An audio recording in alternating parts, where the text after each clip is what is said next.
Bueno, gente, creo que podemos darle comienzo a la clase del día de hoy. A las particularidades del caso y que es por Zoom, vamos a hacerla breve, ¿sí? Yo estimo que hasta las 8:30. ¿Mm? Eh, ok, a ver, ¿hay alguien nuevo? Ahí me pregunta Bruno cómo se hace para ver la grabación de la clase. La grabación de la clase va a estar luego subida al canal de YouTube de la facultad, ¿sí? De 1:30. Así que yo veo después si me pasan el link de compartirlo, ¿sí? Voy a tratar de hacer eso por el campus y si no la pueden buscar en el canal de YouTube de la uni. ¿Ok?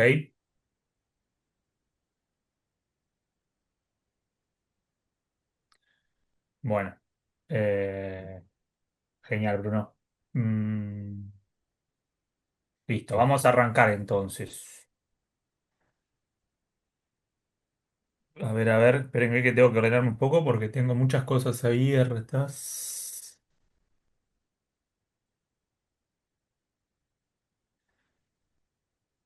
A ver, espera. Vamos a compartir toda la pantalla.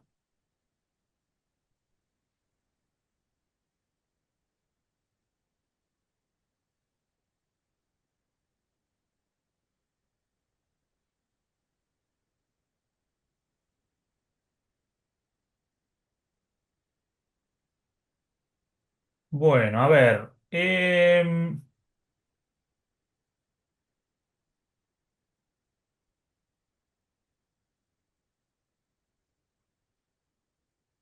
¿Ustedes ven bien ahí? Sí, se ve bien. Bueno, perfecto. Pero perdón, ustedes están viendo. No la ven la pantalla completa, ¿no? No, como si estuviera presentando.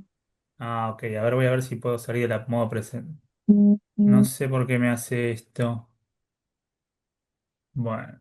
Mm. Usted está compartiendo y se ve claramente.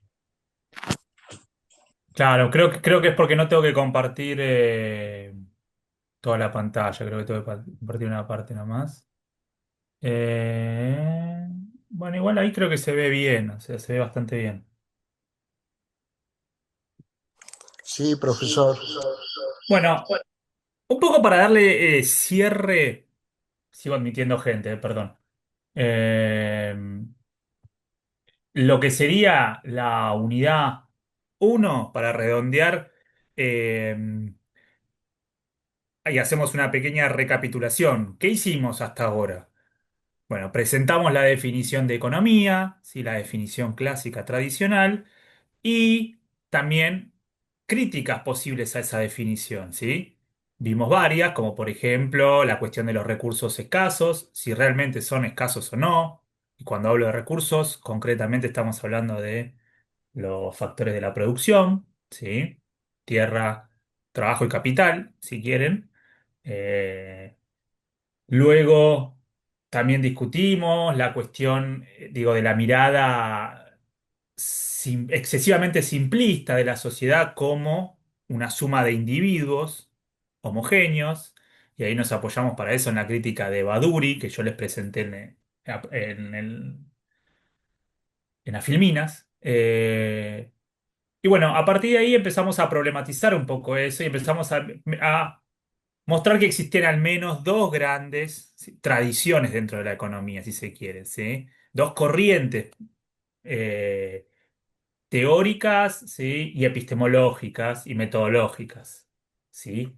Por las dudas, si no saben qué son todas estas cosas, yo les pido que hagan el trabajito de buscarlas, ¿sí? Para entender las diferencias entre lo que es la teoría, ¿sí? Lo que es la epistemología, o sea, el abordaje epistémico, o sea, de cómo se aborda el objeto, y el enfoque metodológico, ¿sí? A mí lo que me interesa es que ustedes entiendan que la teoría o el enfoque o la corriente dominante, mainstream, que es la corriente dominante hoy en la actualidad, y que nace de la revolución marginalista, Bueno, se basa en el individualismo metodológico, ¿no? O sea, la mirada está posada en el individuo y el accionar del individuo, ¿sí? Eh, y bueno, luego hicimos también en paralelo un recorrido breve, pero un recorrido al fin de la historia del pensamiento económico, ¿sí? Cómo podríamos dividir la historia en al menos l- algunos momentos principales o hitos, ¿no? Tenemos a los mercantilistas, los fisiócratas, y después aparece, ¿sí? la respuesta de Smith, y con Adam Smith aparece toda una línea de pensamiento que se va a conocer como la teoría del excedente o el enfoque de economía política. Después contamos que aparece la revolución marginalista allá por 1870 y que va a durar y va a ser y va a tener una época de esplendor hasta 1920, 1930, que es cuando comienza la crisis del 30. Con la crisis del 30 surge la respuesta de Keynes y con él el keynesianismo, ¿no? Que critica básicamente que la idea de la ley de Say, esencialmente, ¿sí? O sea, la idea esta de que el mercado se autorregula y que la oferta puede comandar la demanda siempre. Bueno, no vimos todavía la respuesta keynesiana, la idea del principio de la demanda efectiva, lo vamos a ver más adelante, ¿sí? Pero era importante para por lo menos entender lo que estaba en juego. Sin embargo, yo les decía que a pesar de que con Keynes viene toda una época de auge keynesiano en el mundo, de políticas keynesianas en el mundo, ¿sí? Que se conoce la etapa como la etapa dorada del capitalismo, porque se empiezan a implementar políticas orientadas a mejorar la regulación. La regulación me refiero al el arbitraje entre los sectores empresariales y los sectores asalariados o de los trabajadores. ¿Sí? Y el Estado empieza a tener un rol más importante también en generar un piso, ¿sí? de condiciones materiales para la población, etcétera. Pero esto no evita que, o sea, esta victoria transitoria no evitó que la teoría neoclásica se fortaleciera y creciera. Eh, Entonces decíamos que aparece una persona en particular que se llama Simon Robbins en 1932 que recupera esta tradición, ¿sí? del individualismo metodológico, ¿sí? a la cual se le suma la escuela austríaca, ¿sí? Y dice que la economía es la ciencia que estudia el comportamiento humano como una relación entre una jerarquía dada de fines, o sea, de objetivos, y recursos escasos eh, que pueden ser utilizados, y esto no es menor, esto es importante que tengamos en cuenta, ¿sí? Pueden ser sustituibles entre sí. Esto sí, ténganlo presente, anótenlo porque después vamos a ver que aparece, ¿sí?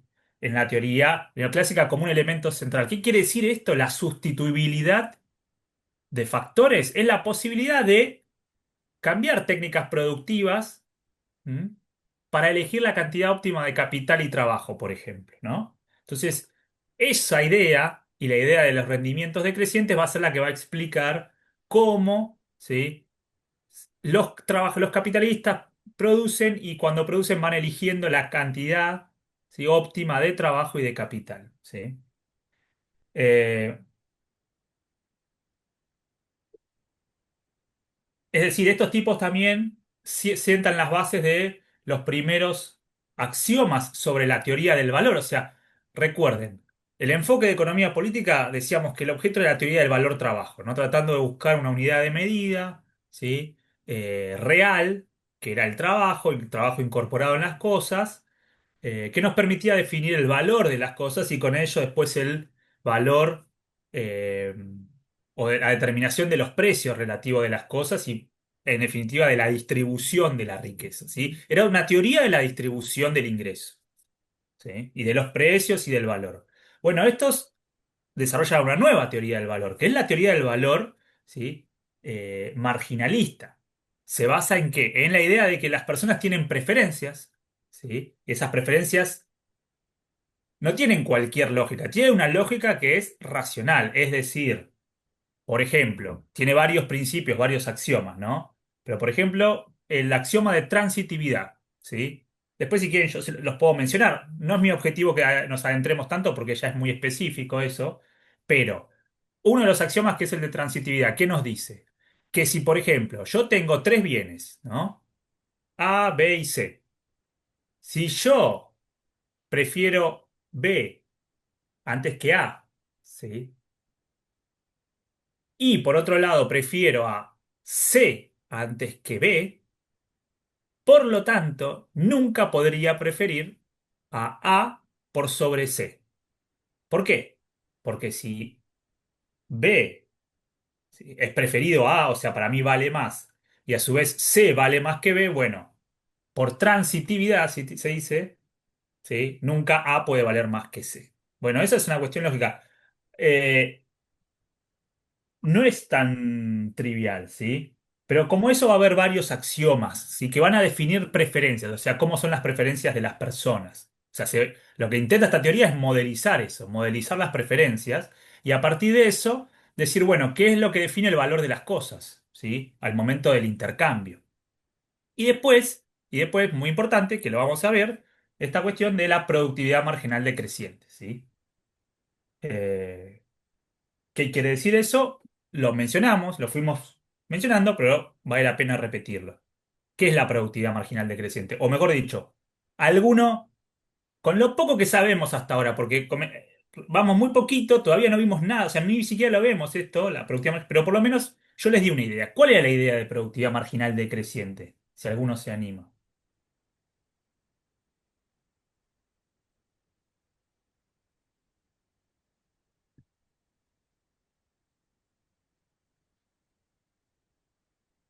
Los escucho, ¿eh? Anímense.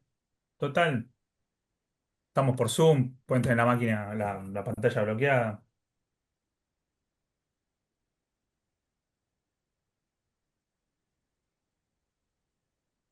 Bueno. Sigo admitiendo gente. La idea de la productividad marginal decreciente era esta idea de que lo que puede producir, ¿sí?, una persona dentro de una fábrica o un establecimiento, ¿sí? Bueno, o- a medida que yo voy sumando empleados, ¿sí?, en mi fábrica, bueno, los que se van incorporando generan que la productividad total, o sea, todo lo que produzca, ¿sí?, sea decreciente, o sea, lo podemos ver muy fácilmente con numeritos, lo vamos a ver ya, lo vamos a ver un poquito más adelante. Pero ¿qué quiere decir? Por ejemplo, habíamos dicho, si yo tengo 10 empleados que producen 100, la productividad va a ser 100 dividido 10, ¿no? O sea, 10 por cabeza es lo que produce cada empleado. Obviamente agarramos el total y lo dividimos por la cantidad de gente. Si yo sumara 10 personas más, ¿cuánto debería producir? A ver, los escucho. Es un razonamiento simple. Yo les estoy diciendo, si yo tengo una fábrica que con 10 personas produce 100 pares de zapatillas. Si esa fábrica incorporara 20 personas más, ¿cuántos pares de zapatillas produciría? 200 más. O sea, de 100 pasaría a producir 200. A ver, perdón, ¿eh? Eso me estás diciendo vos, Malena, ¿no? ¿O me equivoco? ¿Quién? Digan el nombre para hacer, así yo sé quién me habló, porque si no, no. Yo hablé recién. ¿Nombre? Sabrina. Sabrina. Vos decís que entonces de 100 tendría que pasar a 200. Si incorporas a 20 más, sí, o sea, 200. Pero vos No, yo, estás yo digo, con si 10 tenés casi 10, a 100. tenés 10 empleados y sumás 10, es lo mismo, pero suponete, tenés 10 empleados y sumás 10 más. Por ahí me equivoqué cuando dije. Claro, sí, pasaría a 200 que tendrías que Claro, está hacer. bien, pero porque vos lo que estás haciendo, el razonamiento que es lógico, es decir, bueno, se duplica la productividad, pero porque hay una relación de uno a uno, o sea, completamente proporcional. ¿Se entiende? Hay una proporción que se mantiene, o sea, la proporción es 100 sobre 10. Si yo tengo 100 pares de zapatillas y 10 empleados, yo produzco 100 sobre 10, o sea, 10 por cabeza. Esa es mi pendiente. Esa debería mantenerse. Piénsenlo como una función lineal. Si yo sumo 10 más, debería producir 200 para tener la misma pendiente, el mismo gradiente, el mismo vector.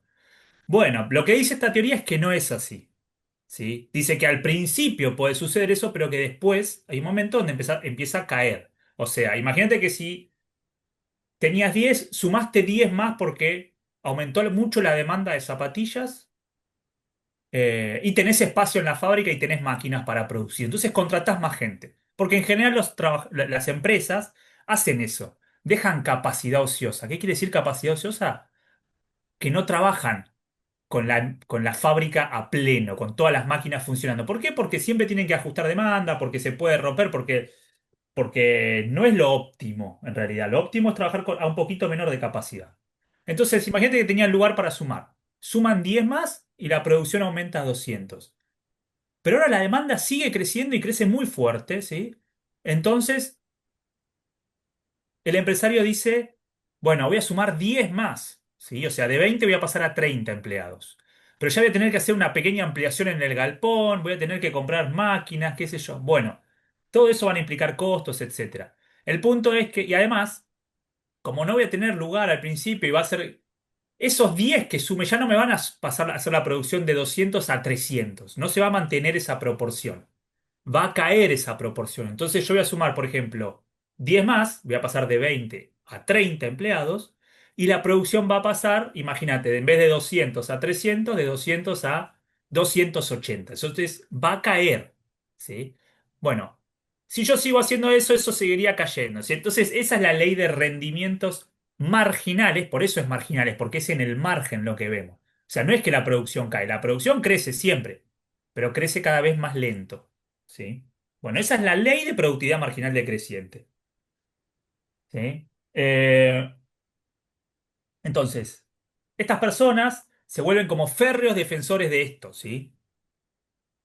La escuela austríaca en particular, moderna, que me preguntaban el otro día por ella, y es una escuela que tiene un revival ahora, en este momento, pero que no existía prácticamente, porque siempre fue una escuela marginal dentro de los debates de la economía política, ¿sí? No tuvo nunca calado. ¿Por qué? Porque básicamente carece de sustento, carece de relevancia empírica. O sea, ¿qué quiero decir? Que no tiene fundamentos empíricos ni sólidos en términos teóricos para decir lo que dice. O sea, lo que dicen es esencialmente, o es fuertemente ideológico, si quieren. Mucho más ideológico que otras escuelas, ¿sí?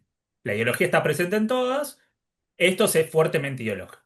¿Qué dice la escuela austríaca moderna? Bueno.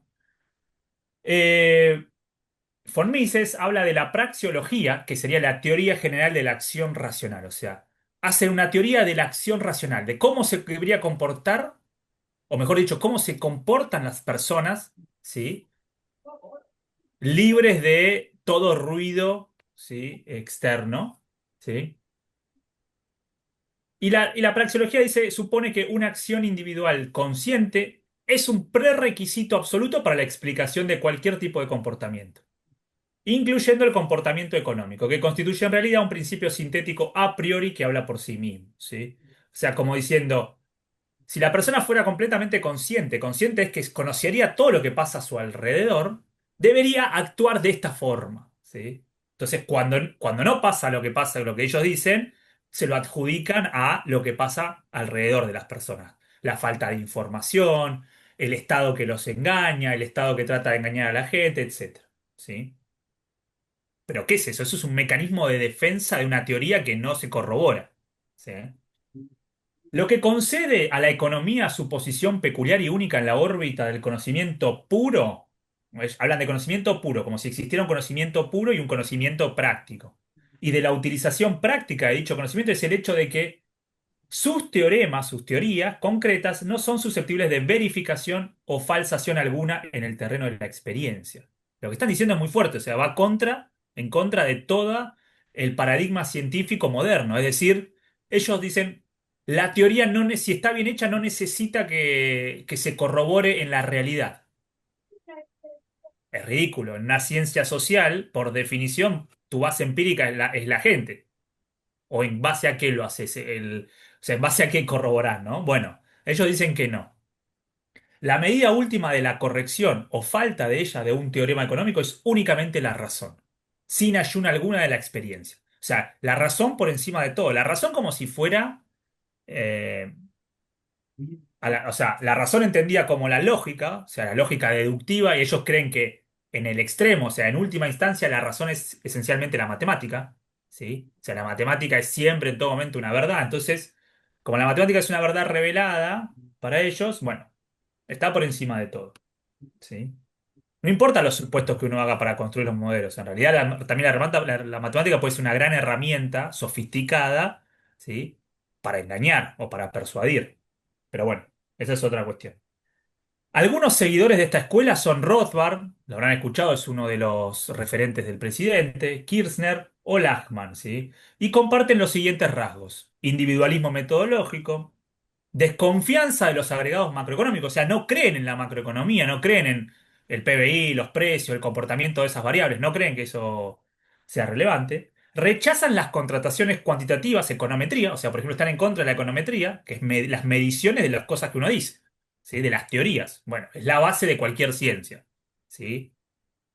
Y cuatro, se centran en los procesos de mercado hacia el equilibrio y no las propiedades del equilibrio en sí. O sea, a ellos lo que les interesa es ver cómo se llega al equilibrio, cómo las variables se encuentran en el equilibrio, ¿no? Por ejemplo, esto que decíamos el otro día en clase, cómo las curvas de oferta y demanda, ¿sí? Hacen que las cantidades se muevan hacia un equilibrio.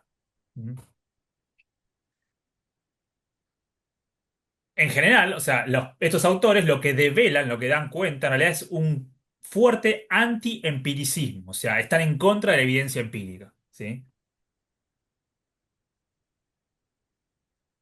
Entonces, sin embargo, a pesar de esto, yo les conté que hay un momento muy alto de la discusión teórica, el punto álgido de la economía y de los debates, ¿sí? Que se da allá por 1960, que se conoce como la controversia del capital. La controversia del capital o la discusión entre Cambridge versus Cambridge. ¿Qué es esto? Es Cambridge, Reino Unido contra Cambridge, Estados Unidos. O sea, en Reino Unido estaba Keynes y sus discípulos, ¿sí? Digo, para que lo vean más como estilo Juego de Tronos, algo así, que es un poco más copado, ¿sí?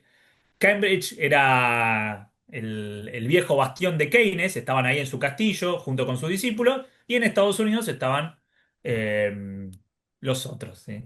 Eh, Samuelson, etc. Yo les conté que Paul Samuelson es uno de los principales referentes y quien se atreve, que eso también eso es muy valioso de Samuelson, porque Samuelson no es de la escuela austríaca, ¿sí? Es un neo-keynesiano, se dice, o sea, esos que buscaron una síntesis. Sí, una síntesis es como un entrecruzamiento entre la teoría keynesiana y la teoría neoclásica. Bueno, Samuelson es el que más discute con estas personas, pero yo le dije que eso llega a su fin con la crisis del 70, ¿m? Y con la crisis del 70 se rompe el diálogo entre las distintas escuelas. Emerge una nueva revolución, la última, que es la revolución monetarista, la revolución que comanda Milton Friedman. Yo les dije, otro de los referentes del presidente Javier Milei, por las dudas, para que sepan de quién habla cuando dice Rothbard, Friedman, eh, y los otros nombres que no me acuerdo que siempre menciona de sus perros. Mm, entonces, en este contexto. Acá pongo dos citas de dos personas que sí son realmente referentes en la economía. Uno es ni más ni menos que Wassily Leontief, ya en la etapa final de su vida. Leontief fue el creador de las matrices insumo-productos y el que desarrolló las matrices insumo-productos. Yo les contaba que Quesnay hizo la primera tabla, pero muy rudimentaria, ¿no? El fisiócrata Quesnay. Bueno, Leontief es el que hizo las matrices, el que desarrolló las matrices insumo-productos, los multiplicadores. O sea, fue una persona que realmente fue un distinto dentro de la economía. Y él lo que dice es lo siguiente, dice, la continua preocupación por lo imaginario e hipotético, ¿sí? O sea, lo que está en el mundo de las ideas, lo abstracto, en vez de con la realidad observable, ha conducido gradualmente a una distorsión de las normas informales de evaluación utilizadas, ¿sí? O sea, ¿qué quiere decir una distorsión de las normas informales de evaluación utilizadas? O sea, la forma en que habitualmente se evalúan las cosas. El análisis empírico, según dichas normas de evaluación, obtiene un rango más bajo que el razonamiento matemático formal. O sea, él lo que ve y lo que avisora es, estamos entrando en un nuevo mundo donde no importa ya la evidencia empírica, ¿sí? Lo que está por arriba son las ideas, ¿sí? No importa el sustento de las ideas. ¿Por qué dice esto? Porque en Estados Unidos incluso, hasta 1970, había una gran cantidad, sí, una gran cantidad de técnicos, ¿sí? De economistas, técnicos que trabajaban incluso en organismos internacionales como el FMI o como el Banco Mundial, ¿sí? pero que eran muy buenos, ¿sí? Y no eran ideológicamente tan sesgados y hacían trabajos excelentes y sobre todo muchos trabajos empíricos. O sea, había mucha preocupación por lo empírico, no había tanta tecnología para hacerlo, ¿sí? Paradójicamente después hubo avances tecnológicos muy fuertes, pero la empiria se fue para... O sea, también sufrió estos problemas. Y después Phelps y Brown dicen, lo que resulta básicamente erróneo en la economía moderna es que sus supuestos respecto del comportamiento humano son totalmente arbitrarios, literalmente caídos del cielo. O sea, ¿qué está diciendo? Que estos axiomas que definen cómo se comportan las personas, en realidad es maná del cielo, o sea, nadie sabe por cuál es la justificación, ¿sí? Son caídos del cielo. Este hábito, dicen, de construir mundos ficticios se lo atribuía al fracaso de la formación de economistas por la falta de historia. O sea, ni más ni menos está diciendo, y ya lo ve en 1970, dice, este problema de construir mundos ficticios, o sea, de hacer modelos matemáticos que no tienen nada que ver con la realidad, ¿sí? Se lo atribuye a la formación de los economistas, ¿no? Y después, esta es la, pensemos, o sea, ni más ni menos, acá por ahí Rubén me puedes ayudar, en términos gramscianos, ya me salgo de la economía, si buscan quién fue Gramsci, Gramsci, ¿sí? Eh, un comunista italiano que estuvo preso 30 años y en sus 30 años estando preso escribió unos diarios, escribió unos textos muy, muy, muy, muy prolíficos, muy buenos, ¿sí? Eh, de muchos temas, pero entre ellos, ¿sí? Él decía que para que un régimen, lo explico rápidamente, ¿sí? Mal y pronto, pero para que un régimen se vuelva hegemónico, dominante, un régimen me refiero a un gobierno, pero también un conjunto de ideas y un conjunto de principios, ¿sí? Se vuelva hegemónico, no le alcanza a contener el poder militar, no le alcanza a contener el poder económico, ¿sí? Y el poder político. Necesita operadores y operadores culturales. O sea, entonces, una forma de difundir una idea dominante, una forma de difundir pensamiento dominante es a través de las universidades. ¿Y qué sucede desde 1970 para acá, en el mundo y en Argentina? Los planes de estudio empiezan a ser todos cortados con la misma tijera, básicamente, ¿sí? Se eliminan contenidos y se definen contenidos y se orienta la economía, la formación en economía, hacia la excesiva matematización y la formulación de modelos, ¿sí? Bueno, entonces, Profe, sí, del primero había dicho que le importaban o no la evidencia empírica ¿de quiénes, perdón? de Leontief. Leontiev no, Leontiev y Phelps Brown son, ahí puse como dos citas son dos cosas que dijeron ellos en 1971 y 1972, que como les dije, es un momento bisagra en el mundo, ¿sí? Porque hay un quiebre, ¿sí? Y es un quiebre en el que vuelven a ser dominantes las ideas monetaristas y sobre todo sí, neoclásicas. Leontiev y Phelps Brown no son críticos justamente. Ellos lo que ven es que dice, ojo, porque lo que está pasando acá es que está ganando este enfoque no solo teórico, sino también, o sea, no solo las ideas, sino también, ¿sí? La metodología, la forma de hacer, de abordar la economía, de entender lo que pasa en la economía en particular, pero en una sociedad, ¿sí? Que es a través de modelos matemáticos, ¿sí? Basados en principios que nadie sabe muy bien de dónde salen.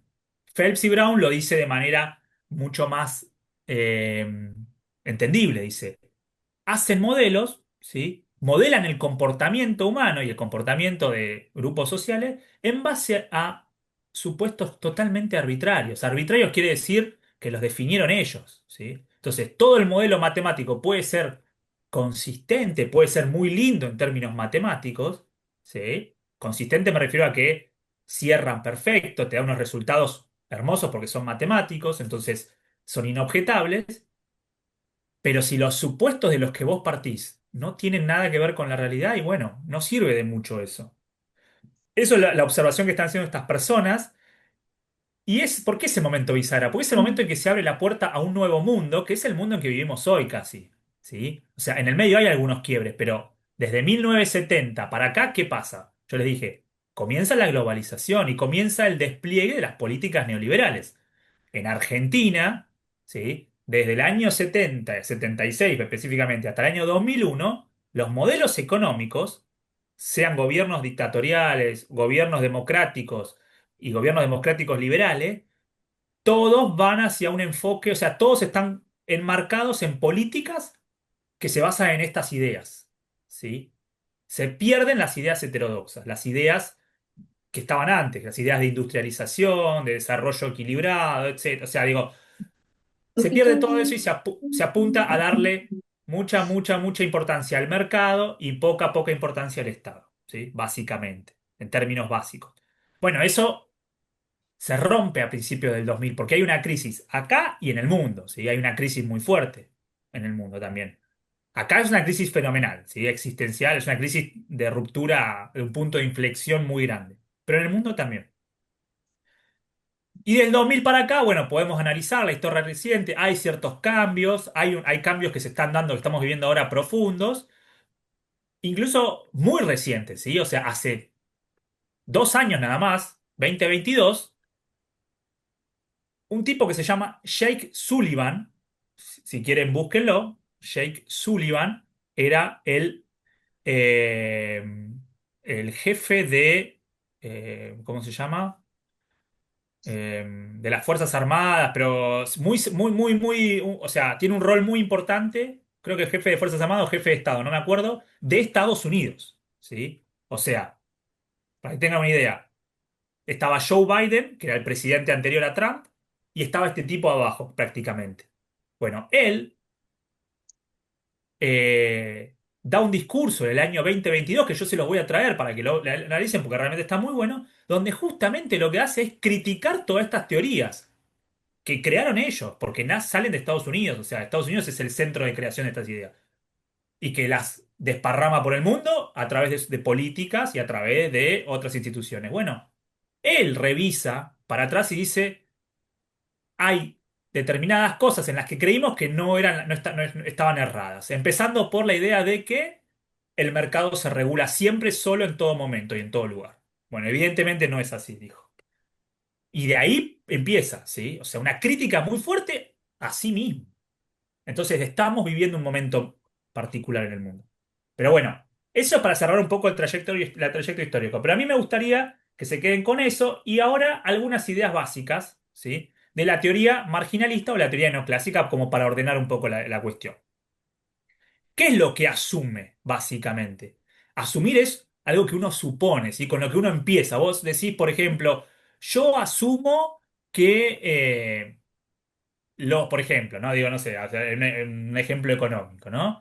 Yo asumo que los consumidores, ¿sí? Siempre prefieren calidad y no cantidad o no precio. Bueno, eso hay que contrastarlo empíricamente, porque vos podés asumir eso y quizás vos después vas a la práctica y ves que no, y ves que hay gente que va por calidad y ves que hay gente que va por precio y que depende de otras cuestiones, ¿no? Entonces, eso es un supuesto. Obviamente es un supuesto tonto y fuerte, pero es para que entiendan la idea, ¿sí? ¿Qué asume como datos, o sea, como algo dado?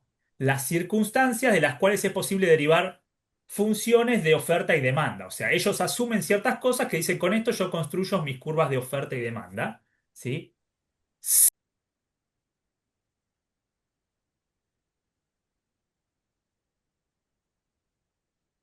Bueno, ahí parece que se está grabando nuevamente, chicos. Ok, bueno, vamos a continuar. Veo que hay 40, no sé cuántos habría, pero creo que eran como 60. Después esperamos un poquitito más, a ver.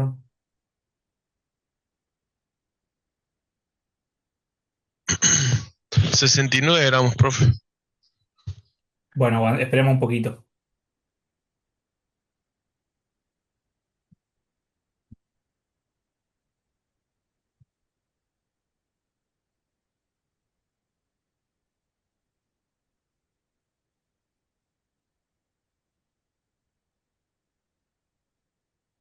Estábamos tratando de dilucidar ahí con Paula qué pasó. con la grabación.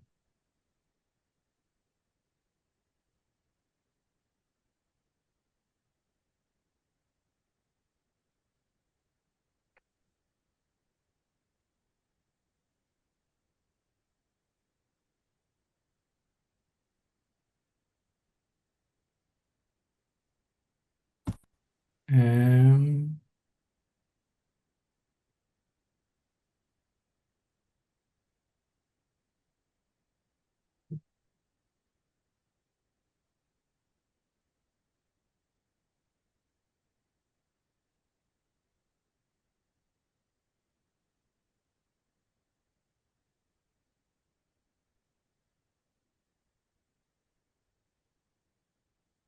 ¿Vos decís que graba solo 40 minutos, Luz? Mira, pero este es un Zoom institucional, debería más.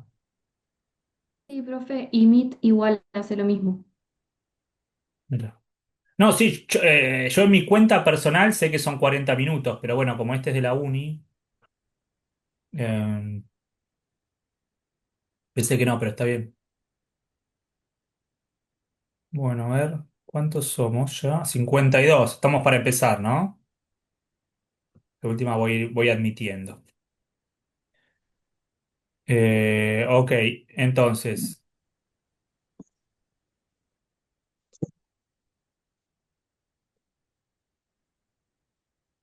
creo-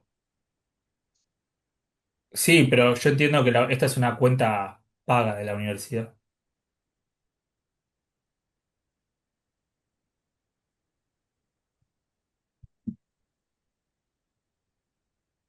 Ok, em, entonces, estábamos diciendo, ¿no? Teoría marginalista, la teoría neoclásica. ¿Cuáles son las bases de la teoría, de esta teoría? ¿Sí?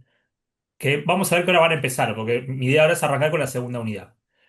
Asumimos como datos las circunstancias de las cuales es posible derivar funciones de oferta y demanda, ya sea para los factores productivos, ¿sí? O sea, para los mercados de los factores productivos, estamos hablando del mercado de trabajo, el mercado de capitales o el mercado de la renta de la tierra, ¿sí?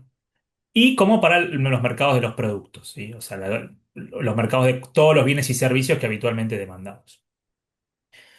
¿Cuáles son esos datos o circunstancias? Bueno, que los gustos o las preferencias de los consumidores, ¿sí? Eh, son la base para la construcción de las funciones de demanda de los factores, ¿sí? Eh,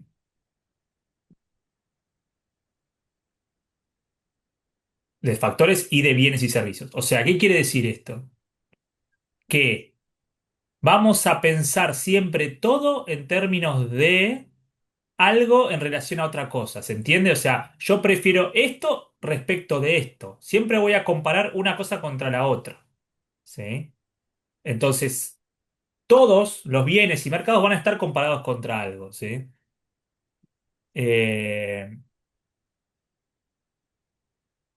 Eso va a definir, ¿sí? De alguna manera, cuánto yo quiera de un bien y cuánto de otro, y por lo tanto, a partir de ahí vamos a poder definir los precios relativos de las cosas, ¿sí?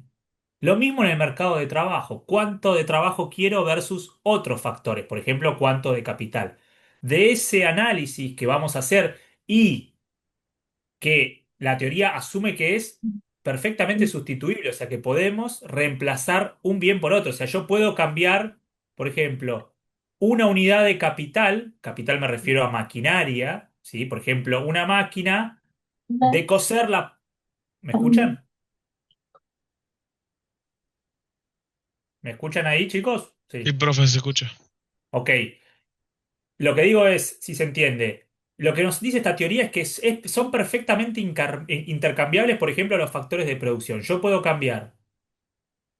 Si tengo, por ejemplo, un taller textil, un taller de costura, ¿no?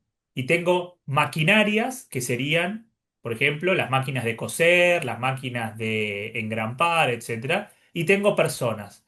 Yo puedo reemplazar una cantidad de máquinas por personas de acuerdo al costo. Que El costo me refiero a los precios relativos, o sea, cuánto vale el salario de los trabajadores y cuánto vale, ¿sí?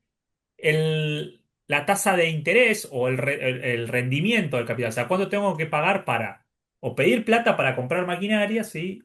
O eh, cuál es la tasa de retorno de la máquina. O sea, cuánto me permite ganar esa máquina en relación al costo, ¿sí?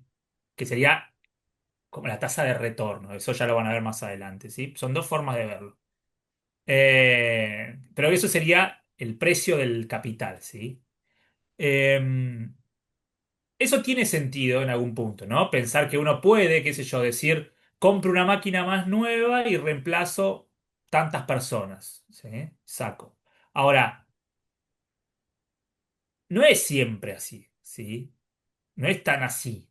¿Por qué? Porque es difícil pensar que todo es sustituible, ¿sí? Eh, Hay cosas que tienen coeficientes técnicos, se dice, o sea, relaciones fijas, por ejemplo. Eh, por ejemplo, no sé, una máquina vial necesita un maquinista, ¿sí? Dos máquinas viales necesitan dos maquinistas y así, o sea, hay cosas, ¿sí? Que son relaciones fijas. O sea, si yo quiero sumar más máquinas, tengo que sumar más hombres. No puedo elegir entre máquinas y hombres. ¿Eh? No son sustituibles ahí. Entonces, eso es una primera cuestión discutible. Después, ¿qué otra cosa son datos? Las condiciones técnicas de producción. Esto, para ellos es un dato cómo se producen las cosas y cuál es las condiciones justamente técnicas para producirlas. Es como que estamos asumiendo que está dada la tecnología, ¿sí? Las condiciones tecnológicas están dadas. Y después, finalmente, y no menor, la cantidad de factores, ¿sí? Es decir, cuántas personas hay, cuánto capital y cuánta tierra. En base a eso, es que la teoría va a llegar a determinar, ¿sí? Los costos relativos o estos precios de los factores, ¿sí? O sea, las dotaciones, la cantidad de trabajo que haya en una economía, por ejemplo, pensémoslo a nivel país, que quizás es más fácil, ¿sí? A pesar de que esto siempre es en términos individuales. La cantidad de trabajo que haya en una economía y la cantidad de capital me va a definir las combinaciones posibles entre capital y trabajo, ¿sí? Que yo pueda elegir y de acuerdo al precio del trabajo y al precio del capital, las empresas van a decidir cuánto de invertir en capital y cuánto en trabajo, ¿sí? Pero el punto es que detrás de eso va a estar las cantidades relativas. O sea, detrás de los precios relativos van a estar las cantidades, lo cual también es bastante, bastante discutible, ¿sí? Eh, Bastante discutible en el sentido de que la evidencia no muestra que sea así, ¿sí? Eso no define el precio del trabajo o del capital. Eh, Y para cerrar, quiero hacer una pequeña introducción a lo que es la teoría clásica del valor y la distribución, ¿sí? Para la teoría de la clásica, o sea, la teoría del excedente de la economía política, se dice cómo y sobre la base de cuáles fuerzas el producto social se reparte entre las diversas categorías de ingresos, fundamentalmente individuadas en los salarios, ingresos del trabajo, los beneficios, ingresos del capital, y las rentas, ingresos derivados de la propiedad de los recursos naturales. ¿Qué dice esto? ¿O qué es lo que nos está diciendo esta frase, ¿sí? Textual? Básicamente nos está diciendo que de lo que se encarga la teoría clásica es cómo, ¿sí? Y sobre la base de cuáles fuerzas, o sea, de qué formas, el producto social, o sea, todo lo que se produce en un momento del tiempo en una sociedad, se reparte entre las distintas categorías sociales. ¿Sí? Ellos están mirando y entienden que hay categorías sociales diferentes, ¿sí? Los trabajadores son unos que perciben salarios, los capitalistas son otros que perciben beneficios y los terratenientes o propietarios de los recursos naturales perciben una renta, ¿sí? La teoría de la distribución entonces involucra la determinación de los valores de cambio de las mercancías, ¿sí? Eso, ese es el objetivo, ¿sí? Eh, Pero el elemento central que diferencia a la teoría clásica de la distribución respecto de la anterior, ¿sí? Es que se centra en la particular explicación de la tasa de salario real, ¿sí? ¿Por qué no es menor esto? Porque si yo tengo tres grupos sociales, ¿no? Trabajadores, capitalistas y rentistas. Y si quieren, pensamos que los rentistas podemos dejarlo de lado por un minuto, ¿sí? Eh, tengo dos clases nada más. Bueno, si yo defino, ¿sí? La tasa de salario real, si yo defino una de las variables, ¿sí? Implícitamente también voy a poder definir la otra, ¿sí? De alguna manera.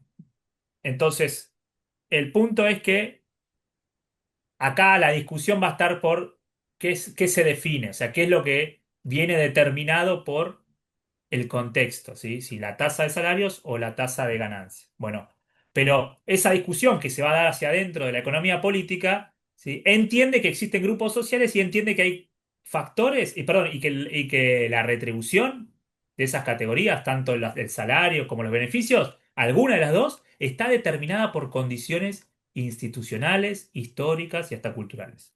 ¿Mm? Entonces, la explicación del salario, dicen, el nivel del salario real, y ahí dice W sobre P porque salario es W, wages en inglés, salario, sobre P que son los precios. Esa es la variable que representa salario real. Bueno, esa variable no se determina en el mercado, como decíamos recién, de acuerdo al empresario que dice, elijo la cantidad de trabajo y la cantidad de capital y en base a eso el salario, ¿no? Porque lo determina todo junto. No, el salario acá está determinado por un complejo de circunstancias de naturaleza social y económica, ¿sí? Que puede ser distinguida en dos grupos. Factores históricos sociales, o sea, elementos institucionales y convencionales que establecen el nivel mínimo por debajo del cual el salario no puede descender, el salario de subsistencia, recuerdan que esto lo vimos en la clase, ¿sí? O sea, ellos dicen, no importa lo que diga el empresario, ¿sí? Porque si el empresario quiere pagar 50, no sé, por ejemplo, 50.000 pesos de salario, porque cree que ese es el salario necesario para que haya pleno empleo, eso no importa, porque en definitiva lo que muestra la historia es que eso no es lo que determina el salario. El salario está determinado justamente por un complejo conjunto de factores, ¿sí? Que tienen que ver con el momento histórico, con la acción colectiva, o sea, cómo se organizan los trabajadores, cómo disputan su salario, cómo se fijan y cómo intervienen las instituciones. O sea, eso está en la otra vereda de esta mirada. Esta mirada te dice, no, hay un modelo teórico de vuelta, y de vuelta acá está, detrás de esto, dos enfoques epistemológicos, dos enfoques metodológicos. Estos se basan en un modelo, ¿sí? Que te dicen, no, el salario lo define el empresario mirando, ¿sí? Precios y en base a eso te dice cuál es el precio del salario, en el modelito de ellos. Y eso es lo que te permite llegar al pleno empleo. En la otra vereda, estos te dicen, no, mirá, el salario no está definido por eso. El salario tiene que ver con, si quieren, el extremo de Carlos Marx diría la lucha de clases, o sea, las peleas, las disputas entre estos grupos, pero en todo caso, de esas tensiones sale el salario, ¿sí? ¿Por qué? Porque cada uno quiere, obviamente, definir un salario más alto y un salario más alto implica ganancias menores, bueno. Y del poder contractual, o sea, de la fuerza que tienen los sindicatos, etcétera, ¿sí? Para negociar un salario de subsistencia. Como el capital, acá dice K es del capital, o sea, el capital es las empresas capitalistas, intrínsecamente son más organizadas. ¿Por qué? Porque son menos tienen mejor diálogo entre ellas, los trabajadores son atomizados, son muchos. Bueno, el salario históricamente tiende al de subsistencia, o sea, al mínimo, ¿sí? Pero hay un piso que lo fija la gente. Dice, no, mira, menos de esto no podemos porque no podemos vivir con menos de esto. E históricamente va cambiando ese piso de acuerdo a las luchas, de acuerdo a esto que mencionamos, ¿sí? Entonces se parte del salario como un dato, ¿sí? Pero a partir de ese dato se determinan las otras categorías de ingresos, beneficios y rentas, ¿sí? Entonces los datos para la teoría clásica, o sea, los datos son cosas que están determinadas, que no explican. Ellos los toman para explicar otra cosa, ¿sí? En la teoría clásica de valor y distribución son la tasa de salario real en términos físicos, es decir, cuántas mercancías puedo comprar con el salario, el producto social, o sea, cuánto puede producir la economía en un momento, en un año determinado, o sea, cuánto produce, y las condiciones técnicas de producción, ahí comparten eso con la otra teoría, ¿sí? Dicen, bueno, esas dos teorías no tienen ahí un dilema, ¿sí? Entienden que las condiciones están más o menos dadas, ¿sí? Entonces, si están más o menos las condiciones de producción, ¿sí? Y si se pone a producir todas las empresas que hay en un país, se produce un producto físico, un producto social determinado, ¿sí? Una cantidad de bienes y servicios que se van a distribuir de determinada manera. Dice, pero asumiendo que se cubre un salario real piso. Entonces, este es el dibujito, si quieren, ¿no? De cómo se determinan. Yo tengo las condiciones técnicas de producción, lo que se puede producir, el producto social, y la tasa de salarios, cuánto se llevan los trabajadores, ¿sí? Datos o variables independientes. De estos dos determino la cantidad de trabajadores que se van a emplear. O sea, de las condiciones técnicas y el producto, cuánto empleo. Junto con el salario y los medios de producción, se determina el producto social neto. O sea, cuánto queda, cuánto es el excedente, cuánto de lo que produjo la sociedad después de haberle pagado los salarios a los trabajadores queda para distribuir entre todos, ¿sí? Eh,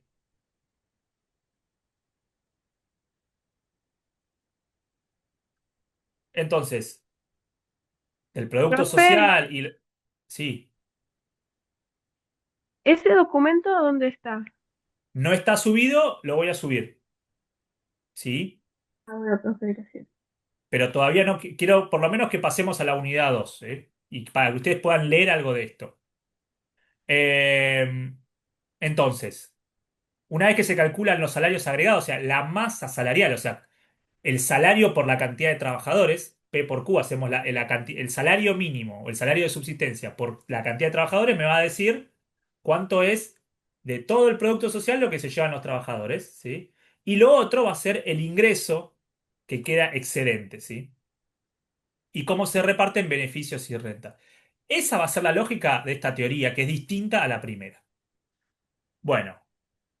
Acá les dejo un par de cosas para quienes quieran investigar un poco más, pero lo voy a pasar por alto, ¿sí? ¿Por qué? Porque no me interesa, digo que esto no va a entrar como... A mí me interesa presentarles esta teoría, no evaluarlos en profundidad porque es algo más complejo y lleva más tiempo, ¿sí? Pero si quieren leerlo, acá hay una explicación de cómo funciona, con algunas ecuaciones un poquito complejas, pero nada del otro mundo, ¿sí? Y acá tiene una tabla comparativa para que ustedes miren, que la voy a poder ver después de estas diferencias fundamentales entre la teoría clásica y la teoría marginalista. ¿Sí? Dicho eso, vamos a arrancar con los elementos de micro, porque quiero arrancar con la segunda unidad ya. ¿Sí? Bueno, la segunda unidad vamos a bajar a tierra. ¿Sí? Unidad uno hasta ahora fue presentación de las principales discusiones en la economía. Nos dimos lugar para presentar ideas, debate. Ahora vamos a fijar algunos conceptos y vamos a empezar con lo principal. ¿Sí? Vamos a empezar igual con la teoría convencional, con la teoría neoclásica, ¿sí? Porque yo quiero que ustedes entiendan la teoría neoclásica para poder criticarla. Si no, no podemos criticar nada. Eh, la teoría convencional de la oferta y la demanda. Parte de la idea de que existen bienes libres y bienes económicos, ¿sí? O sea, esto es el principio del principio. ¿Qué quiere decir bienes libres? Bienes creados por la naturaleza, ¿sí? Abundantes y que no escasean, no son apropiables, o sea, se disponen libremente. ¿Qué se les ocurre que disponemos libremente por ahora? Cada vez son menos las cosas libres, pero ¿qué disponemos libremente? Agua. Hasta por ahí, pero está bien. Te la tomo. Agua de mar, capaz, porque el agua ya, ¿no? Te la cobran, o sea, tiene un precio, de hecho. Pero, pero podemos pensarlo más. Ahora vamos a ver que es un tipo de bien económico específico, ¿sí? Algo que todavía es abundante, libre, se dispone libremente y no es apropiable es el aire, por ejemplo, ¿sí? Los bosques nativos, los bosques que no son bosques productivos, ¿entiende? La cordillera. Después hay cada vez menos bienes, ¿sí? Piensen que los campos, la tierra está toda repartida, ¿sí? Las costas de mar y de espejos de agua se pueden todavía considerar libres. El mar, pero son poquitos los bienes libres. ¿Sí? O sea, da para pensar también eso, ¿no? Porque hay tan poquitos bienes libres y cada vez menos. ¿Sí? En cambio, bienes económicos, ¿qué son? Son creados por el ser humano, ¿sí? Y uno me dirá, bueno, pero espera, el agua no es creada por el ser humano. Es cierto, pero lo que es creado es el bien o el servicio del agua envasada o el transporte del agua o sea, o el agua envasada como un bien o el agua transportada como un servicio, ¿sí? Eso es lo que consideramos un bien económico. Son escasos, se disponen en cantidades limitadas, dice, son apropiables, o sea, tienen propietarios, ¿sí? Son transables por intercambio de dinero u otros bienes, o sea, se intercambian, se usan para intercambiar. Tienen valor de uso y valor de cambio. Eso es importante, ¿sí? Los bienes libres tienen solo valor de uso, no de cambio. Estos tienen valor de cambio, o sea, tienen un valor determinado socialmente, ¿sí? Pero bueno, los bienes económicos también se pueden dividir en tres grandes grupos. Todo esto está en Novak, esto está sacado de Novak, así que tranquilos, lo pueden consultar ahí. ¿Qué tenemos? Bienes públicos, bienes privados y bienes mixtos, que sería una mezcla de públicos y privados. Los bienes públicos, ¿qué son? No divisibles, por ejemplo, el alumbrado público, ¿sí? Es decir, no podemos decir hasta dónde llega la iluminación mía y la iluminación tuya o del vecino, ¿sí? No excluyentes, ¿sí? Educación o salud. ¿Mm? Eh, y no rivales, o sea, la seguridad para uno no le quita seguridad a otro por lo general, ¿sí? Eh,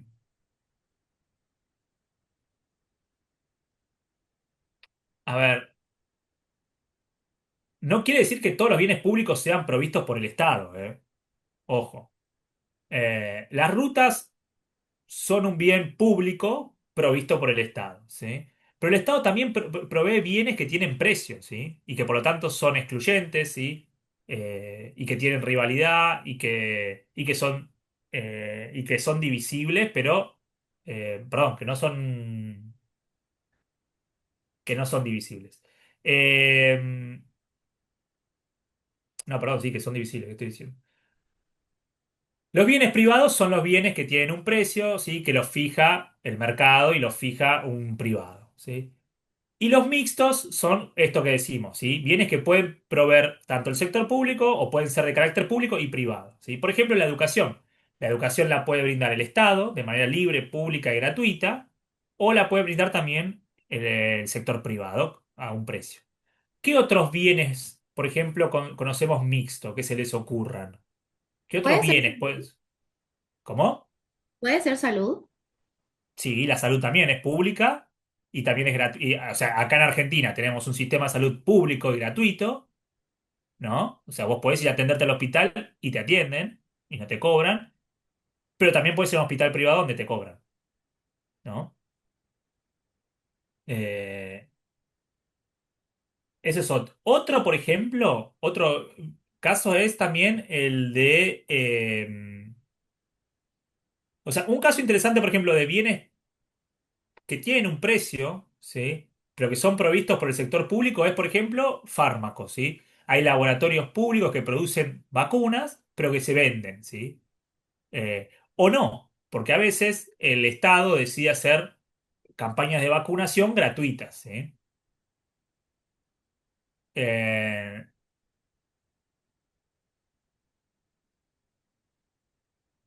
¿Qué caso reciente se les ocurre?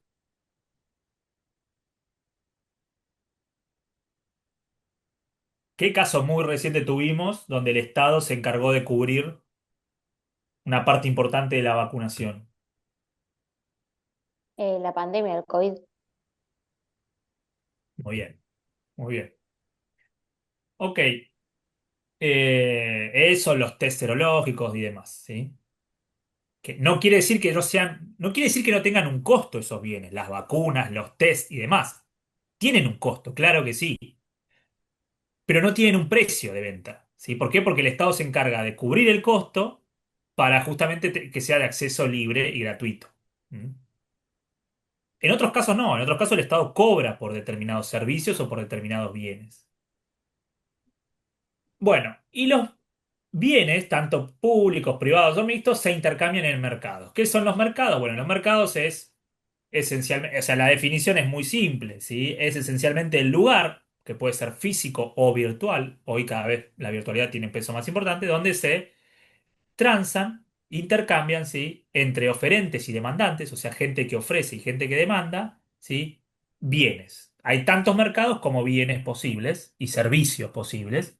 ¿Eh? Los oferentes son los que venden, los demandantes son los que compran. ¿Mm? Un ejemplo de virtualidad, Mercado Libre, ¿sí? Está en el libro y lo hemos mencionado. ¿Por qué? Porque bueno, es el paradigma del mercado llevado a la virtualidad.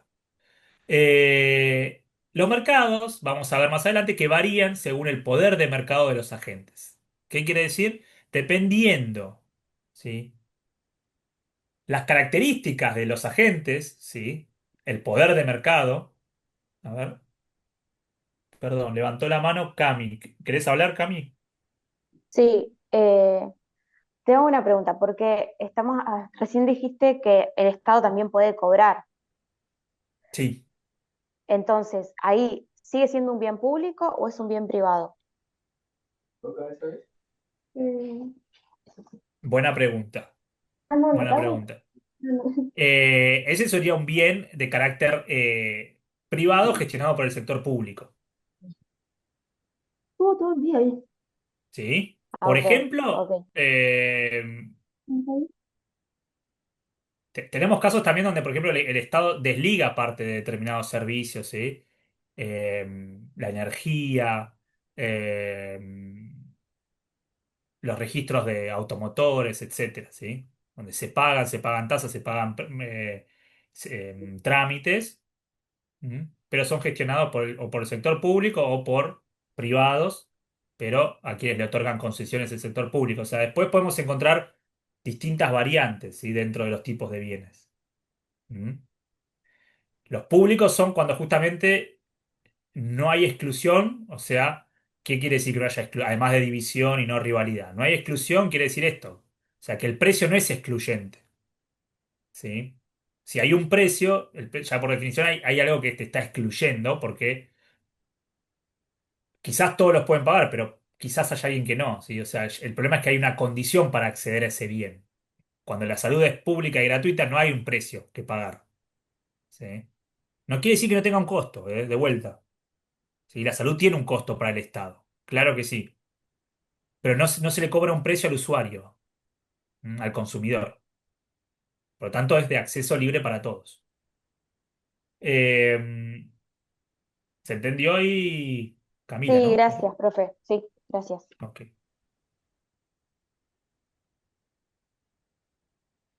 Bueno, decíamos que los mercados tienen distintas características de acuerdo al poder de negociación de tanto los oferentes como los demandantes, ¿sí? En general tiene que ver con la concentración.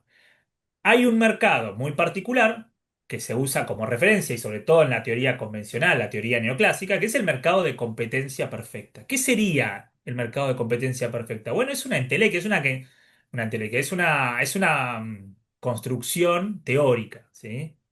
¿Qué es eso? Es un lugar donde los agentes, o sea, es un mercado en el cual los agentes, oferentes y demandantes, son precio aceptantes, ¿sí? O sea, tomadores de precio. Si el precio no lo definen ellos, el precio está dado por el mercado. ¿Por qué? Porque son muy chiquitos para influir en el precio de los bienes, ¿sí? ¿Qué casos se imaginan que podría representar este tipo de mercados?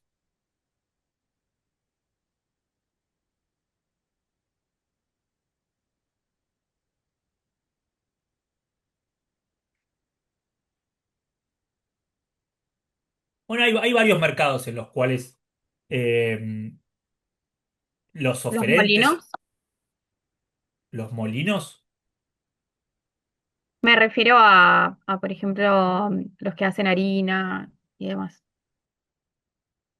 sería en todo caso el mercado de la harina. Sí, Sí, sí, pero lamentablemente te digo que no, porque justamente es un sector súper concentrado. ¿Sí? O sea, ahí hay pocos oferentes, pocos molinos harineros. ¿Sí? En realidad, cuando uno empieza a ver, es difícil encontrar mercados así. ¿Sí? Pero un caso sería, por ejemplo, o sea, y lo que se cita en el libro, y es el caso que se suele usar, es el, por ejemplo, mercados internacionales, ¿sí? ¿Por qué? Porque mercados internacionales, bueno, porque los mercados internacionales son tan grandes que es difícil que un país o una empresa lo controle o lo domine. Sin embargo, igual hay muchos mercados internacionales donde sí sucede eso. Pero, por ejemplo, los mercados de commodities, los commodities son bienes que se vuelven, se comoditizan, quiere decir que se vuelven bienes eh, con un precio de mercado internacional, ¿sí? Eh, único, ¿sí? Que se definen en bolsas de comercio, ¿sí? Y que son bienes como estandarizados. O sea, sería lo más parecido a esto. Porque la otra condición que tienen que tener en los mercados de competencia perfecta es que el producto sea homogéneo. ¿Qué quiere decir? Que el consumidor es indiferente de quién se lo vende, ¿sí? O las características, porque se supone que tienen las mismas características. Bueno, en el caso de los commodities, por ejemplo, Argentina participa del mercado de granos mundial, de los mercados de granos, ¿sí? Fundamentalmente de la soja, trigo y maíz, ¿no? Cuando Argentina produce, el precio lo toma de los mercados internacionales. Por ejemplo, el mercado de Chicago, la bolsa de Chicago. En la bolsa de Chicago se define el precio de el trigo o la soja. Los compradores, cuando compran, compran soja de Argentina, compran soja de Brasil, soja de Paraguay o soja de Estados Unidos, y no les importa de dónde es porque es soja. ¿Sí? Ahí tiene sentido pensar que el producto es relativamente homogéneo, aunque ojo, igual hay diferencias, ¿sí? Porque no es lo mismo la soja producida acá, cómo es producida, el glifosato, el tipo de modificación genética. Ya hoy las semillas tienen variantes, variedades de semillas, etcétera. O sea que en realidad es muy difícil encontrar un producto mercados de productos homogéneos, ¿sí? Pero podríamos pensar que eso es lo más parecido, ¿sí? Ahora, son mercados muy particulares esos, ¿sí? Muy específicos. Y son generalmente mercados de bienes primarios, o sea, materias primas, ¿sí? O minerales, ¿sí? O sea, bienes primarios en general, ¿no? Pero digo, o alimentos, alimenticios, ¿sí? Productos primarios de alimentos o minerales o combustibles. Por ejemplo, el petróleo es otro commodity, aunque existen distintos tipos de petróleo, existen precios internacionales. ¿Cuál es otra condición del mercado de competencia perfecta? Ausencia de barreras a la entrada. ¿Qué quiere decir esto? Que no es difícil entrar al mercado, si no tiene altos costos entrar. Entramos y salimos rápido. ¿Mm? O sea, así como pueden entrar y salir oferentes, pueden entrar y salir demandantes. Bueno, eso ya es más difícil de encontrar, porque no cualquiera puede ser productor de trigo, de soja o de maíz. O no cualquiera puede ser productor de petróleo o de minerales, ¿no? Ni hablar también demandante, ¿sí? No cualquier empresa puede ser demandante directo de esos productos. O sea, es muy difícil también encontrar estas características. Alto número de productores y compradores, ¿sí? Y por definición pequeños, porque cuantos más hay, se supone que tienen menos poder de mercado, ¿sí? Que es un poco como la contracara de esto de que sean precios aceptantes, ¿sí? No hay colusión. ¿Qué quiere decir que no hay colusión? Que no se pueden organizar entre sí. Son tantos, tanto los productores como los demandantes, que no se pueden organizar para influir en el precio de venta o de compra, ¿no? ¿Qué quiero decir? No pueden hacer un pool de compradores para comprar y decir, bueno, haceme un precio o las empresas organizarse. Otra cosa que en realidad no pasa en la práctica. En general las empresas se organizan, ¿sí? Colusionan. Las empresas o se ponen de acuerdo. Por ejemplo, en el mercado del cemento está dividido en la Argentina, ¿sí? Hay tres empresas grandes que fabrican cemento y se dividen el mercado, ¿sí? PCR Comodoro es uno, Loma Negra es otro y hay uno más, que no me puedo acordar el nombre. ¿Sí? Y eso en general se ve en casi todos los mercados, ¿sí? Que hay colusión, no hay guerra de precios a morir para ofrecer bienes, ¿sí? No, se ponen de acuerdo. Y también pasa por el lado de la demanda, ¿sí? Por ejemplo, los pools de siembra, las empresas que compran, las empresas acopiadoras que compran cereales a los productores, a trigo, maíz, etcétera. Acopian, son grandes empresas y esas después, ¿sí? Al comprar mucho, también manejan el precio. Y finalmente, transparencia, ¿sí? ¿Qué es lo que necesitamos en base a la teoría del valor esta que veníamos hablando? O sea, para tener individuos racionales, ¿sí? Recuerdan eso que decíamos, agentes racionales, necesitamos tener información completa, o sea, información de todo, de cómo funciona el mercado, quiénes son los actores, ¿sí? Cómo se fija el precio, etcétera. Que eso en general es difícil que suceda. Hay una crítica muy fuerte a esto también, ¿sí? En general nadie tiene información completa, ¿sí? Por lo tanto, no existe la racionalidad plena. En todo caso, existe la racionalidad acotada. Alguien puede ser racional en un espacio limitado, ¿sí? Conociendo un conjunto de opciones, porque a veces no puede, aunque quisiera, ¿sí? Saber absolutamente todo. Eh, entonces, en conclusión, este es un marco de referencia, pero que es muy difícil encontrarlo en la práctica, en la realidad, pero que va a ser el faro de la teoría neoclásica permanentemente en los modelos y en lo que vamos a ver nosotros, ¿sí? Entonces, vamos a introducirnos un poquito más en los componentes de los mercados, ¿sí? La demanda, ¿sí? ¿Qué es la demanda? Es la cantidad de bienes y servicios que los consumidores, los demandantes, quieren adquirir de dicho bien en el mercado a cada precio posible, ¿sí? En este sentido, pequeña digresión, la demanda, ¿sí? Es la intención de comprar y no necesariamente la compra efectiva, ¿sí? Se relaciona entonces con el deseo de poseer dicho bien. Esto de las necesidades, ¿sí? Ilimitadas que tienen las personas, que está en la definición, ¿sí? En cambio, la compra es la acción concreta y efectiva de esa intención. O sea, es cuando vos tenés la plata para realizar esa demanda, ¿sí? Mientras tanto, queda un deseo. El punto es que esta teoría construye una función de demanda, ¿sí? Que es esto que vemos acá, ¿sí? Para definir una forma, ¿sí? De cómo la gente organiza sus preferencias, ¿sí? ¿Cómo organiza sus preferencias? Quiere decir cuánto va a comprar de cada bien a un precio determinado, ¿sí? Y que la gente puede decidir eso, ¿sí? Es bastante, o sea, empezamos a pensar y decir, bueno, se va volviendo bastante forzado el argumento, pero no importa, ¿sí? No importa eso si, digo, a los fines, digo, de tratar de explicar la economía, ¿sí? O sea, podemos pensar que existe una función de demanda. Estoy viendo el chat, ¿eh? Uy, no vi el comentario de Nicole, de los purificadores de aire, glaciares, aire, aire. Bueno, ahí vi la respuesta. Perdón, chicos. Eh,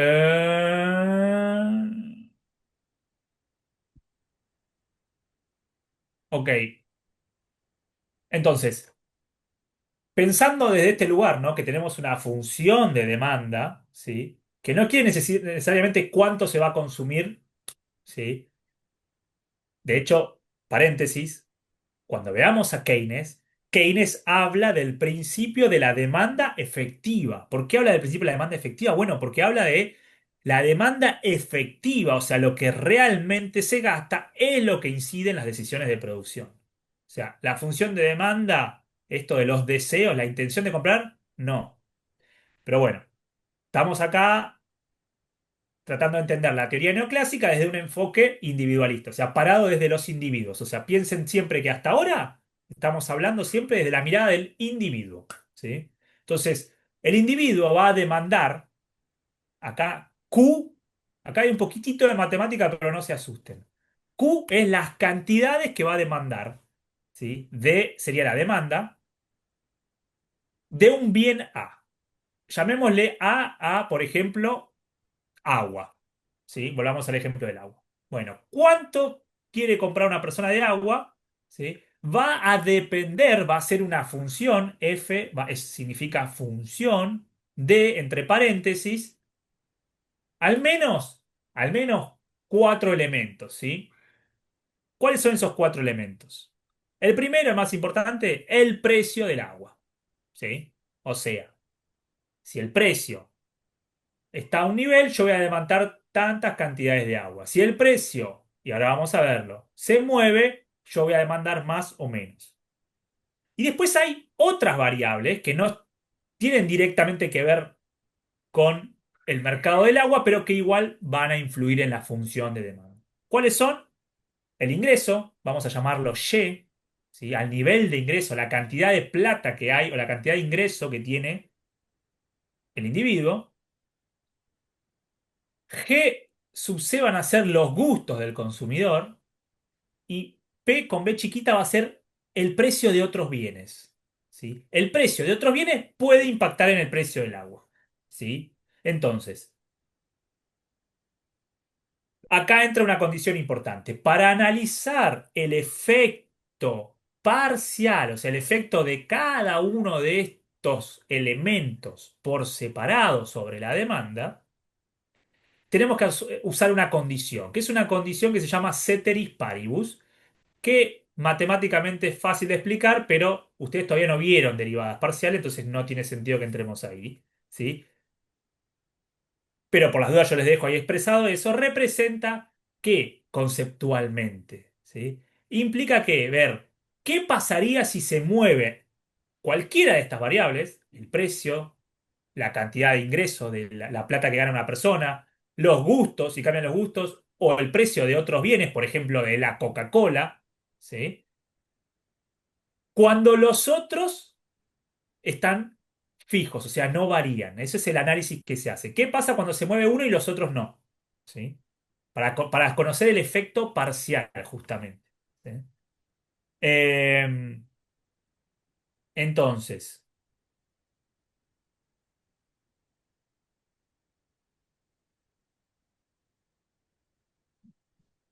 existe, en primer lugar, una relación inversa entre el precio de un bien y la cantidad demandada, ¿sí? Esto podemos tomarlo como un principio que más o menos sí se cumple, es cierto, ¿sí? La gente en general tiende a demandar más de un bien cuando baja el precio de ese bien, ¿sí? Cuando el precio de ese bien sube y tiende o a consumir menos, a buscar otros bienes más baratos que lo puedan reemplazar, ¿sí? O en un extremo, dejar de consumirlo porque no le da la cantidad de dinero. Eso tiene bastante lógica, ¿sí? Y lo mismo en sentido inverso, ¿sí? Si el precio de un bien baja, quizás uno consume un poco más. Hay que ver hasta cuánto, ¿sí? O sea, en el caso del pan, si el pan vale 2.000 pesos el kilo, no sé cuánto vale ahora el pan, pero pongámosle, no, que el kilo no vale ni pepe, 2.000 pesos. Bueno, imagínense que vale 2.000 pesos. Y baja a 1.000, y bueno, voy a consumir más. Ahora, si baja a 500, no es que voy a multiplicar mi consumo, ¿sí? De vuelta. ¿Por qué? Porque yo voy a consumir una cantidad limitada. Pero bueno, más allá de eso, ¿sí? Esto piensen que podemos pensarlo como un análisis, se dice infinitesimal. O sea que estos cambios en realidad no son cambios grandes, no son bruscos cambios, ¿sí? Para pensar esto de las funciones de demanda. ¿Sí? Y el punto es que en general este es un principio, ¿sí? El principio quiere decir una idea más o menos contrastada con en la realidad, que es que cuando el precio de un bien sube, uno demanda menos, y cuando el precio del bien baja, uno demanda más. Acá vemos el ejemplo del pan, ¿sí? En este tablita tenemos precios, distintos precios y distintas cantidades, ¿sí? Demandadas por el consumidor. Y al lado tenemos un gráfico con lo que sería la función de demanda, ¿sí?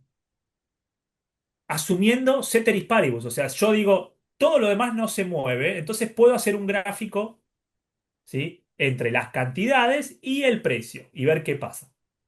Y encuentro una relación, se dice inversa, ¿sí? Esto es matemático, esto sí lo vieron ustedes, funciones lineales, ¿no? Hay una función. ¿Qué es esto? Una función lineal con una pendiente negativa. ¿Se acuerdan? Que era una función lineal a más b por x, ¿no? Y igual a más b por x. Una constante. ¿La constante cuál sería? ¿Cuál sería la constante acá? Les pregunto, a ver. Y repasamos un poco de matemática.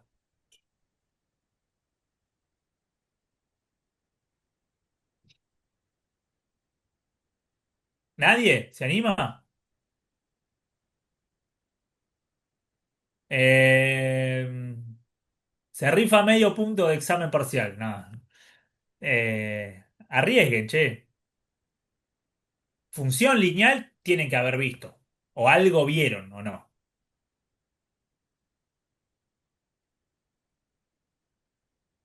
Le están preguntando al ChatGPT. Bueno, si nadie anima, nadie arriesga, a ver ahí en el chat. Me mataste, profe. Vamos por la tercer clase de mate, profe. Vamos por la tercer clase de mate, profe. Ah, ok, ok. Está bien. Pero función lineal tienen que haber visto en el secundario, chicos. Bueno, función Eso pasó lineal. hace mucho tiempo. Está bien, ok. Función lineal, ¿qué era? Recuerden, yo tengo una relación entre dos variables, y y x. Y la puedo explicar como una función lineal. Lineal quiere decir que es una línea, ¿sí? Y igual a ¿qué? A una constante. Una constante es un valor que está fijo más un coeficiente, o sea, un factor, un valor que multiplica a x, ¿sí? Eso es esto. Esto es una función lineal. ¿Cuál es la constante de esta función lineal? Es 60. ¿Por qué es 60? Porque si, imagínense que P es mi Y y Q es mi X, ¿sí? Cámbienle las letras, pero estamos hablando de lo mismo. Bueno, si Q o X fuera cero, ¿cuánto sería la demanda? O sea, perdón, mejor dicho, ¿cuál sería la demanda? ¿Sí? Eh, Perdón. ¿Cuál sería el precio que hace que la demanda sea igual a cero? Bueno, 60. Ese es el precio máximo, ¿sí? Ahí obviamente la demanda es cero. La demanda va a empezar a aumentar cuando empieza a bajar el precio. ¿Y a qué velocidad va a bajar? Bueno, la velocidad viene dada por esta pendiente, la pendiente de la curva, ¿sí? Cuanto más empinado, es más rápido cae la demanda. Cuanto más plana es, más aumenta con cambios más pequeños, ¿sí? Bueno. Acá vemos que la forma de calcular la pendiente es hacer, se llama Pitágoras, teorema de Pitágoras, ¿sí? Esta distancia, o sea, 60 menos 40 es 20, ¿sobre qué? Sobre 200, la distancia entre 0 y 200. Eso me dice la pendiente, 20, ¿sí? Sobre 200, pero negativa. Negativa quiere decir que tiene un menos adelante, ¿sí? Ahí, así se construye esta función, o sea, atrás de eso está esta función. Eh, 20 sobre 200, ¿cuánto es? Un décimo. Ok, esa es la pendiente. Eh, bueno, ese es el efecto directo del precio, ¿sí? Y después, ¿qué asumimos? ¿Qué es lo que asume otro supuesto fuerte de la teoría convencional o tradicional o neoclásica? Es que las demandas individuales se pueden sumar, ¿sí? Entonces, la demanda total de mercado va a estar compuesta por la suma de las demandas de todos los consumidores individuales, ¿sí? Entonces, si yo tengo, por ejemplo, estos niveles de precios, ¿sí? ¿Y cuánto demandaría el consumidor A? ¿Y cuánto demandaría el consumidor B? ¿Sí? Y esto se puede hacer extensivo a muchos consumidores. Bueno, simplemente puedo sumar cuánto demandarían para cada nivel de precio y me va a dar la demanda total, ¿sí? Hasta ahí no hay nada del otro mundo. Y así llegamos, ¿sí? A la función de demanda agregada de la economía o del mercado, mejor dicho, de un mercado en particular, ¿sí? Por ejemplo, del mercado del agua. ¿Mm? Esta es la famosa ley de demanda. Hay varias cosas para cuestionar, ¿sí? Acá estamos asumiendo que se pueden sumar funciones de demanda, pero porque las funciones de demanda tienen una forma, son continuas, y las preferencias se comportan bien, ¿sí? Quiere decir que son continuas, justamente. Si no fuera el caso, ya es más difícil hacer estas suposiciones. Pero bueno, tomémoslo como es, ¿sí? Y después tenemos los otros factores, ¿sí? Los otros factores, y ya con esto los presento, pero vamos a terminar, ¿sí? Los otros factores vamos a ver que tienen otro efecto, pero ¿por qué? Básicamente porque no son factores, ¿sí? Que estén representados en estos cuadrantes. Podríamos representarlo, entonces cambiaría. Vamos a dejar acá, vamos a continuar con esto el lunes, ¿ok? Así ya cerramos porque me parece que estamos muy bien, y estamos pasaditos de lo que yo les dije de tiempo. Y, y bueno, vamos a dejar de compartir. Si les parece, por hoy estamos, ¿sí? El Profe, eje una cartesiano, consulta. Eh, dime. ¿Hasta qué página recomienda más o menos que nos enfoquemos en estudiar del libro que nos dio? Yo les dije hasta la 156 si no me equivoco. O sea, Buenísimo. tenemos unidad uno, unidad 2, o sea que es el capítulo, segunda parte del libro y tercera parte, yo les mencioné hasta, pero eso es para todo el parcial, ¿eh? Sí, sí, sí. Bueno, hasta ahí. Muchas gracias. Hasta que empieza en la tercera parte, cuando empieza el subpunto 5 que está en número romano, ya eso no. O sea, cuando empieza a hablar de consumo e inversión, ya no. ¿Sí? Ok, muchas gracias, profe. Listo. Igual no se asusten por la cantidad de páginas porque créanme que se lee rapidísimo, ¿sí? Yo hoy lo estaba repasando y en cuestión de una hora leíste, no sé, 20 páginas como nada, ¿sí? Como nada, ¿ok? Y es bastante ameno, sencillo. Bueno, chicos, nos vemos el lunes. Buenísimo, Bueno, profe. profe, Buen fin Buenas de... noches. Chau, chau. buen Chao, fin de, profe, chao. buenas noches. Chau, chau.